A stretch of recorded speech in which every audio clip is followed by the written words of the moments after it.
Hello everyone, welcome to my channel Saptasuri Swarnali. আবারও চলে এলাম বিয়ে বাড়ির লাস্ট পার্টের ব্লগ নিয়ে। দেখো, তোমাদেরকেও বলছিলাম যে খুব সুন্দর করে সাজানো ছিল। এবার আমরা চলে গেছি ডিনার কাউন্টারে, ডিনার করব বলে বুফেতে। আর নিয়ে নেওয়া হয়েছে লুচি, কাশ্মীরি আলুর দম, তন্দুরি পমফ্রেট, ভেটকি পাতুরি, স্টিম রাইস আর চিংড়ি মাছের মালাইকারি। তারপরে নেওয়া হয়েছে পোলাও, মাটন কষা, ডেজার্টে ছিল চাটনি, পাঁপড়, গোলাপ জামুন, জিলিপি, মাখা সন্দেশ। তারপরে চলে গেছিলাম কুলফি কাউন্টারে, মানে কুলফি করেছিল, কুলফি নিয়ে নিয়েছিলাম। তারপরে ছিল পানের কাউন্টার, ওখানে অনেক রকমের পান ছিল। আর আমি নিয়েছি ক্যাডবেরি পান, এটা খেতে ভীষণ ভালো ছিল, একদম মুখে দেওয়ার পর গলে যাচ্ছিল, প্রচুর ক্যাডবেরি ছিল, খুব দারুণ লেগেছে।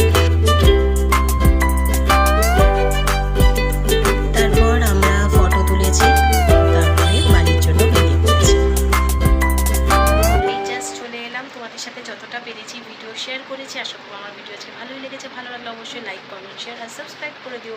আরও আসছে নতুন ব্লগ সাথে থেকো। Take care, by.